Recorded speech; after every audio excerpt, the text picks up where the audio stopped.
Here we want to solve a log equation. Our log equation this time has two terms on the left-hand side of the equal sign that are a log with a base of 4 equal to just a constant. So the first thing that we want to do is to combine these two terms together.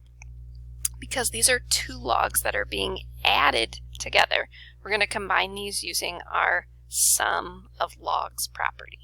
So our sum of logs property says if you have two logs with the same base being added together, they can be combined to one single log with still a base of 4, and then we're going to take a product or multiply what was inside those two log expressions. So now we have log base 4, if we go and distribute, of x squared plus 3x is equal to 1. So now that I have one single log expression, I'm going to use my definition to rewrite this from a log equation into an exponential equation. So I'm going to take 4 and raise it to the first power and set that equal to x squared plus 3x. Well, 4 to the first power is just 4. So we now have a quadratic equation to solve. I'm going to go ahead and subtract 4 to get all of my terms together. We have x squared plus 3x minus 4. So now we need to solve this quadratic equation that remains.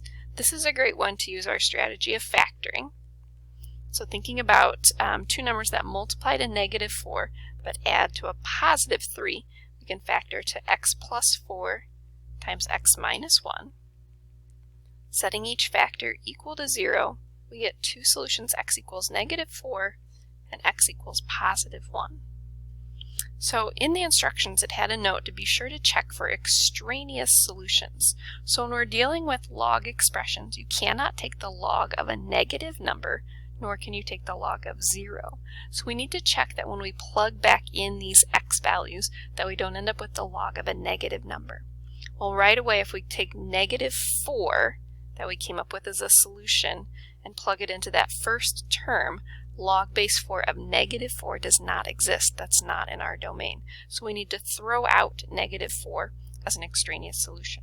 But log base 4 of 1 and log base 4 of 1 plus 3, both of those are okay. So our solution will be just x equals 1.